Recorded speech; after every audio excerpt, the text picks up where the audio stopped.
Hey y'all, here it is again, another Two Tip Tuesday. What are we talking about today? Water, not containers, water and shelter. Now if we can get through the fact that the planes keep flying over, and I'm not sure why, I think it's just because we got low cloud covering, I'm hearing everything. So we'll get through this together. I'm trying to also do it before the rainstorm starts. All right, so what are we talking about? Water, let's talk about water first. Now, you've seen this, we talked about this in the container section, if you will. I carry one of these in my backpack when I go hiking, camping, bushcrafting, whatever you want to call it. I carry one just like this. Now, additionally, I carry another one in my travel bag when I go out for work. Now, it's not one exactly like this, it's a little smaller. Instead of a 32, it's a 24. But it is metal, and the reason being is because if I get lost or something like that, if I have a wreck, if I have a crash, whatever it is, I always have the ability to obtain or get or gather water. Now, here's some things to think about when building your kit, when to think about your kit, or adding to, if you will. Number one, I keep it loaded. Once I get to the airport, if I'm traveling, I fill up that bottle with water. That way I always have it. I may get free water here, there, I may get a cup of water somewhere else, but I always have that bottle of water.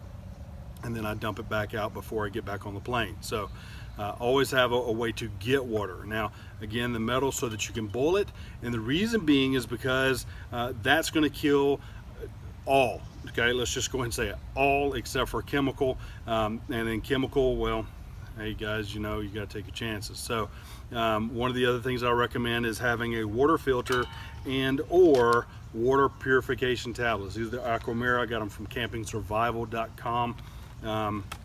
The Sawyer, I think I'm not sure where I got it from. I think Amazon, they were having a special. You also have the Life Straws, you have the survivalhacks.com, got those as well. Any way you can get water, do it. Add it to your kit, continue adding to your kit. When I go out of town, I actually have one of these in my bag. I have a bottle like this in my bag, and then I always have my fire so I can go in and boil it too. So water is essential because your body is comprised of so much water, and you can only go X number of days without water. Now, why do I say X versus the 3 days or the 7 days? The reason being is because everybody's body is different. Okay, now there is an extreme. If I were to go in and say I cannot have water or I don't drink water for X number of days, if I'm sitting dormant, I may be able to last 5 days. When we did the, and this is not to go into all that, but when we did the advanced survival class, I know it was only a couple of hours and I was literally dying. I could feel it. I had to have water, had to figure out a way to drink water. And I thank the guys for helping me out to make sure that I had water that evening. So water is essential. If you're doing anything physical, you need water. Okay, I can tell in my body within a day if I forgot to drink water the day before. Okay, today I was drinking water because I didn't drink any yesterday, and my body could feel it and could tell, and I could feel just the energy level difference. So water, pure water being best. If you've got to treat it, treat it. Follow the directions on the package. If you've got to use bleach, look it up, follow directions so that you can do that. And for those of you that haven't heard, I know I'm going to get somebody saying, what do you mean bleach? Yeah, you can put drops of water in X number of liters or quarts in order to purify it. Okay, I'm not talking about, you know, pouring a bottle of bleach. It has to be unscented, no smells, if you will. You can just drops. Okay, so again, look it up. I'll try to find the link for somebody that's got it posted. I know there are guys out there that have it posted. Hey, guess what? It's a community. You post it. If somebody knows the answer to how much to add, then you post it in the comments, and thank you very much. Saves me the work from doing that. So that's water. Gotta have it, gotta do it, need it, period. Now, what's the other? Shelter. Now, why do I have all these different things? Because shelter, in essence, is whatever you make out of it, right? So I've got a 10 by 12 Bushcraft USA tarp. I've got a 5 by 7 messed Bushcraft USA tarp. This one is in my travel bag. So when I go out of town, this is in my travel bag. And the reason I tell you these things, guys, is because I'm not just, oh, when I go home, no, I travel with this too in case of emergency. So that becomes the preparedness side of things. Now, when we look at these, that's one thing. However, this is a drum liner, 55-gallon drum liner, 3 mil that you can get, right? You can get them from, I think, Uline, literally ULINE.com. I think they have them.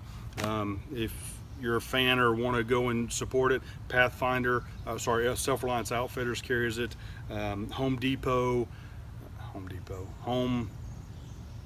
yeah, I had it right. Home Depot, I'm thinking Office Depot. Home Depot, Lowe's, they carry them as well.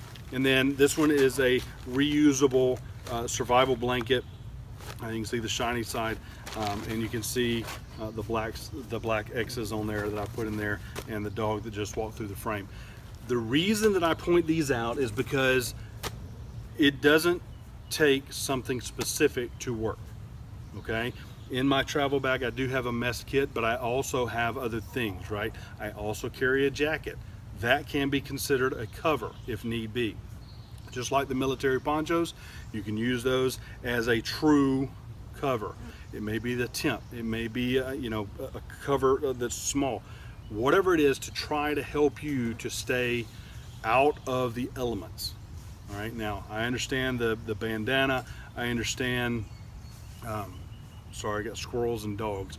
I understand bandana, not exactly a true cover, okay, when we talk about a cover, but it is something that could help in some fashion. It may just go over your head, just like a hat does, right? That type of thing.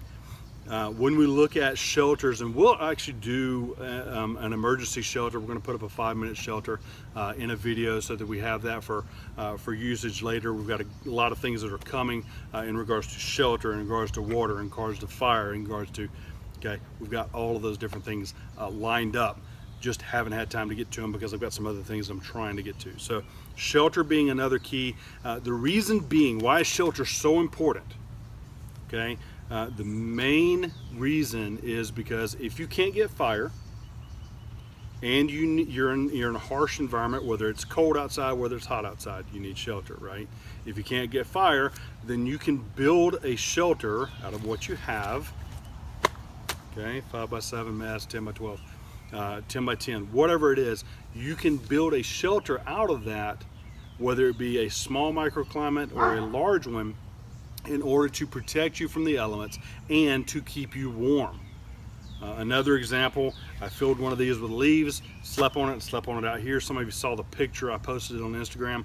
Was able to have that as part of my shelter, if you will. I had a shelter over it, and then this as part of my ground cover.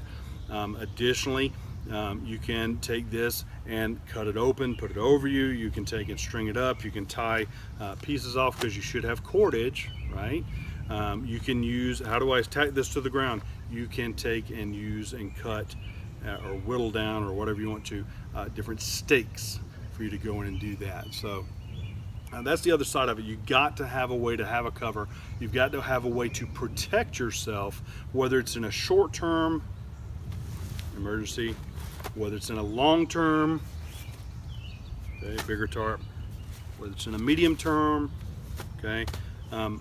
Each one of these things will protect me in a different realm. I can use that drum liner, and that would protect me for a good bit if I have set it right, if I have used it properly.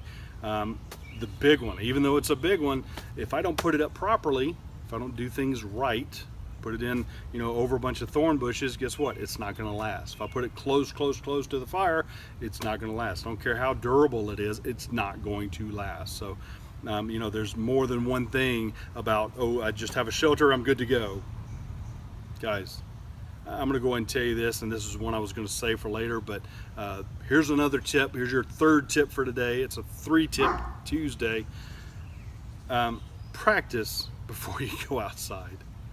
What I mean by that is that this is great, but if I hadn't set it up in the backyard, I wouldn't have known that 5x7, what I could do with it. I wouldn't have known my dimensions against it. I wouldn't have known how I could have used it.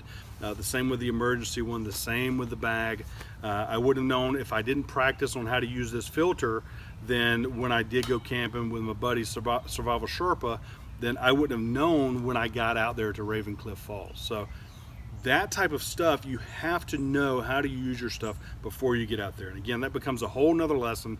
Again, as a freebie tip for you today, so I'll just kind of give you the tidbit, the little icebreaker, if you will.